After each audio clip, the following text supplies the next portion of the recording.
Hello everybody, my name is Kador. Welcome back to another record collection video. So I have a lot of stuff to show, like a lot of stuff, but that's not all going to be in this video because I went to Skeleton Dust Records recently. I've talked about that a lot on my channel. Great kind of noise-focused record store in Dayton, Ohio.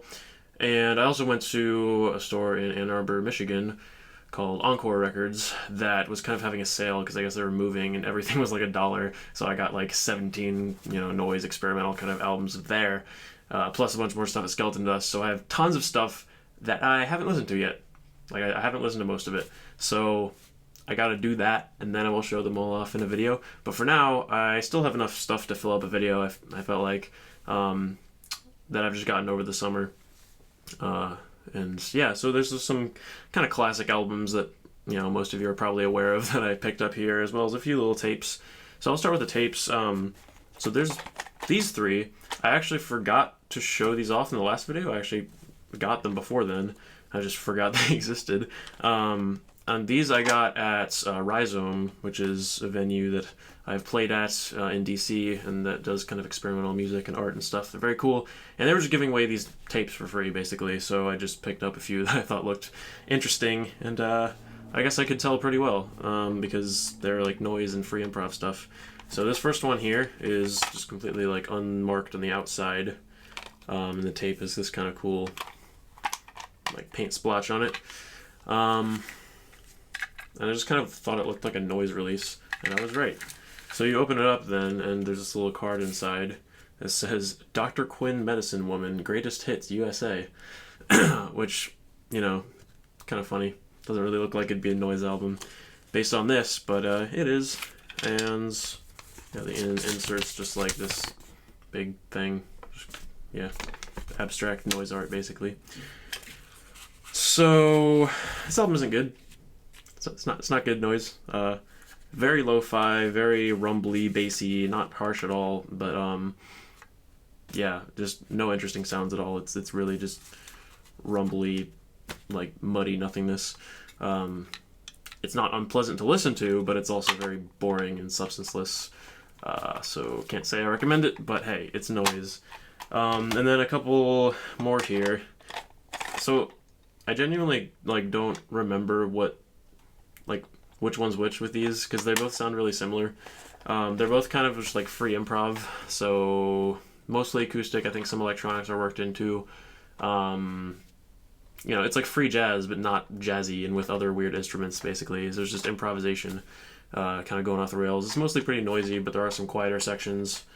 So I guess the first one here is MST. Yeah, it just says MST. I don't know. So you open it up. It's got this little insert for the the J card. Just kind of track list and all that. Not really a track list, but just like the liner notes, what people did and all that. MST. Oh, it's called Moon Villain. There we go. Moon Villain 2018. It's kind of cool. It's just like printed directly on the tape. Yeah, so like I can't tell these albums apart because I just gave them one listen apiece.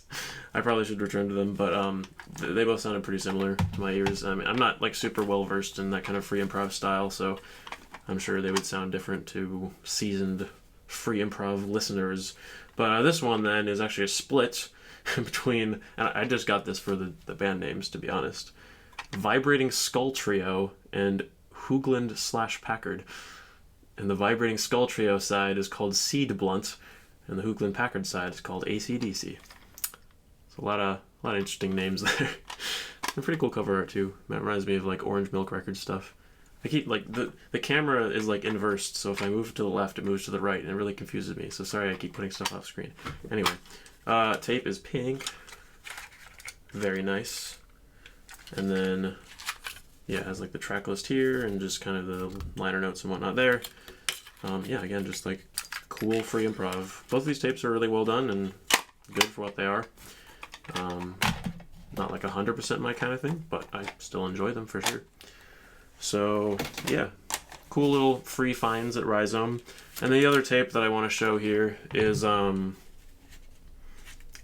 I was kind of confused. I thought the band was called Five Walls and that the album was called Basement Demos, but actually the band is called Times Equals. Like that's the name of the band, just those two symbols. And Five Walls is like the studio LP, like their full length album, and these are the basement demos for that album. So anyway, whatever. I got this because there's screws in it. It's bolted. That's the only reason like that's the only thing I cared about. I guess I'll open it up. I have to unscrew it. So you have to take these nuts off and just like take the screws off to actually open the tape. So you just like you take those off and then you kind of take the screws out. I just thought that was a really clever way of packaging a tape. So then it just kind of unfolds. Like you can just kind of take this out. So yeah, and then this part just unravels, and you get that whole inside track list, liner notes, whatnot. Yeah, so they're just demo versions of the stuff on their album, basically. So yeah, it's post-punk kind of, like post-hardcore sort of stuff. Sounds kind of like a more hardcore, punky version of like Joy Division or something. Very lo-fi, obviously, because they're basement demos. But, you know, not bad. Certainly not bad. I don't know how to repackage this. I'll figure it out. Okay, now moving on to the records. Most of these I just got at kind of local stores. I'd say all of these are relatively popular and well-known among kind of the, you know, hipster music crowd. So, you know, they're classics for the most part. So the first thing I'll show off is Pornography by The Cure. Yeah, The Cure. They're pretty great, aren't they? This is probably my favorite album from them. I mean, of the ones I've heard, at least. I've heard kind of most of the classics, I would say. Their kind of main few albums. But, yeah, I mean, I guess, like, Disintegration is more of their, like, sad boy emo kind of album. And this is more of just their, like, spooky Halloween kind of album, if that makes sense. Like, it's just very dark, very gothic, you know, as it were. So, you know, you have the dudes on the back, cool kind of photography techniques going on here. Yeah, just these songs are so intense and just like morbid and yeah, just like scary kind of, not in like a genuinely disturbing way necessarily, well, kind of maybe a little bit, but like more just in like a fun scary way, if that makes sense, but also not like cheesy. I don't know, they strike a good balance. So you have them here, you have the lyrics in the back. This is kind of weird because it's like a sleeve.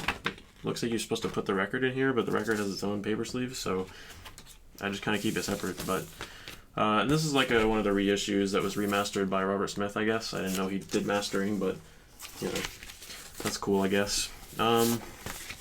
Yeah, like 100 Years, that track, just my favorite Cure track for sure. It's like that main riff, just like I don't know, it's just so cool. Yeah, again, just really intense, dark, dramatic, and powerful. And the lyrics are amazing. I mean, they're really, yeah, just really, really cool lyrics. So, Cure. Yeah, not an overrated band, I will say. Next up, we got this boy. So, if you can't already tell by the cover, then you're not a true music nerd. But, this is, actually don't know how to pronounce it. I guess I'm not the true music. Aegis Bertum. Aegetis Bergum. I don't speak Icelandic. What do you want from me? It's Sigur Rós. I think that's how you pronounce them. Yeah, legendary post-rock bands, kind of like dream pop-ish. It's very progressive and adds little experimental touches here and there. Very dreamy and atmospheric and just gorgeous music. The track list on the back. It's kind of made out of this like cardboard, rough sort of material, which is cool. Similar to that Godspeed record I have. And it is a double LP, but they're both just kind of sandwiched in here. Nothing particularly interesting about the records themselves. It's just on black, so I won't pull them all out. But yeah, I mean, that one little like vocal melody in the first track where he was like, "Chew," that always gets stuck in my head. And then the second track, Staralfur, is just absolutely gorgeous. Really cinematic and just, yeah, super beautiful. I listened to, I guess not their most recent record, but I think their like 2013 album, however you pronounce it. And I almost like it even better than this, but it's very close. I love that album. I need to listen to it again, but this is the one I've listened to the most times, and So it's still kind of my favorite from them. And yeah, it's amazing. If you like post-rock or just atmospheric, dreamy, beautiful music in general, please check this out. Alright, so Ride the Lightning, Metallica. So, my progression with this kind of music is probably the opposite of most people. I got into noise first from like electronic music, and then I got into like black metal from there, and then kind of, I got into like the most extreme stuff first, and then kind of progressed into, finally being able to enjoy like thrash metal and classic heavy metal and that sort of thing, when I didn't really like that for a while. And yeah, I just kind of decided to try out this album one day, and I was like, hey, this is pretty great. What do you know? It's actually a classic for a reason. So, yeah, I mean, it's thrash metal. It's a classic metal album. I don't know what else I can say about it. Here's the dudes looking all silly. I don't know. I don't really love the visual aesthetic of these kind of albums. I guess this is like 80s, right? Yeah, 84. I don't know. It's a bit silly. Just kind of shirtless and drinking beer or whatever. It's not really my kind of vibe visually, but the music's great. I mean, it's, banger after banger, as they say. So I felt like I had to get it, So I don't know. This is probably my favorite Metallica. I mean, Master of Puppets is also great. I don't really know which is my favorite between this and that, but yeah. I don't know. Like, if you don't like this album, but you like metal, it's kind of weird. I mean, you're probably like me, where you only like extreme stuff for a while, but I don't know. If you can just enjoy, like this is still pretty heavy, it's still pretty, like, intense and, gets you going. It's just more accessible also, and has, like, choruses and melodies and whatnot. But anyway, Metallica. I'm not going to say anything more about it. So these next 3 records actually haven't really opened yet. Like, I took the plastic wrapping off, but I haven't actually looked inside them, so this will be sort of like blind unboxing things for these next few. But I have listened to all of them. Yeah, I've listened to all of these records multiple times because they are all-time favorites. Well, it's funny saying an all-time favorite for an album that came out this year, but this is my favorite album of the year so far. This is the new Lust for Youth album, just self-titled, Lust for Youth. Here's the back. That's like, I don't know what that is. Maybe like a country, I don't know. Anyway, it has all the lyrics on the cover, which is interesting, so you can read them all there. They're pretty good lyrics, nothing amazing, but yeah, I don't know what it is about Lust for Youth. They just do like synth pop to perfection, in my opinion. I just love Hans's kind of, I don't know how to describe his voice. It's pretty interesting, I think. It kind of throws back to the classic 80s synth pop voice, but with his own kind of twist, and his accent makes it kind of unique, I think. And just the production on this thing is like some of the best production in synth pop ever, in my opinion. Like, it's just all so smooth and just lush and just satisfying to listen to. It's well produced without sounding like, like it's like good sound design without going too over the top and like being all, noisy and crazy. So it's, yeah, I don't know. It's just amazing song, super catchy, great stuff. And yeah, so first time opening this.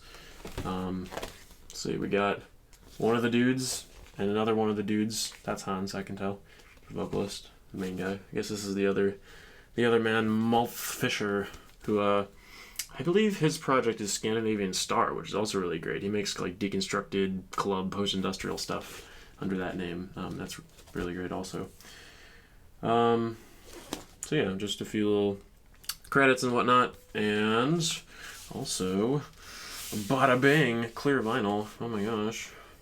So that's pretty cool. Yeah, I think that's all there is to show here. It's probably like a download code or something, but I want it. You can't have it. I don't know if I'll actually use it, but we'll see. Anyway, yeah, probably my album of the year so far. I just really love it. If you're into synth pop, like, just listen to this. The classic 80s period is not over. There's still great stuff in that style coming out today. Alright, next one. This is one of the older albums that I really love. I tend to enjoy stuff from, like, mostly just modern stuff, and then a bit from, like, 80s, 90s, that sort of thing. But I generally don't go further past that with my musical taste. But, oh man. Leonard Cohen is the exception. I love his debut also, Songs of Leonard Cohen, and that's the one I listened to first. I was like, wow, this is really great. And then I listened to this album. I think I listened to it on a day when I was particularly like not in the best mood, which was maybe not the best idea, because this album just absolutely destroyed me. This is one of the most dismal, depressive things I've ever heard, and it's just like singer-songwriter folk music. I mean, Songs of Love and Hate, and you have this. I love the cover too. Like, he's smiling, right? But it's this kind of black and white, and just I don't know. It just looks so like ominous in a way. On the back, it has the same image, and it has this cool bit of text. I don't think this is even part of the lyrics. It just says, "They locked up a man who wanted to rule the world. The fools, they locked up the wrong man." I love that. I don't know what it means, but I love it. His lyrics on here are just some of the most masterful lyrics I've ever seen or heard. Just the instrumentation, it's centered around acoustic guitar. Nothing too, outstanding, I suppose, in terms of like technicality or anything, but you have these other touches like swells of strings and choirs and that sort of thing in the background just to add atmosphere, and everything on here has such a just incredible mood to it. My computer just ran out of storage space in the end of the video, so I'm starting a new part now. Okay, anyway, as I was saying, this record, I was like taking this out, right? Corner's bent, but yeah, it's just a sleeve, no other insert or anything. It looks like, let's see, make sure. There's a little booklet. Again, this is my first time looking through this, so that's cool. Oh, that's awesome.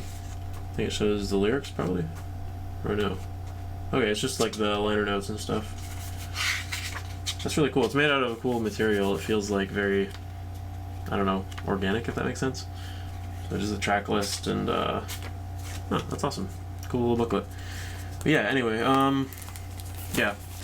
So this album isn't like holistically depressive, I would say. There are definitely some songs like Dress Rehearsal Rag is just like one of the most bleak things I've ever heard, and Avalanche is also just like really dark.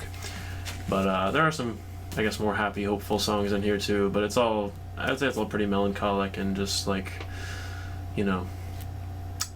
songs to not feel particularly good about, I guess.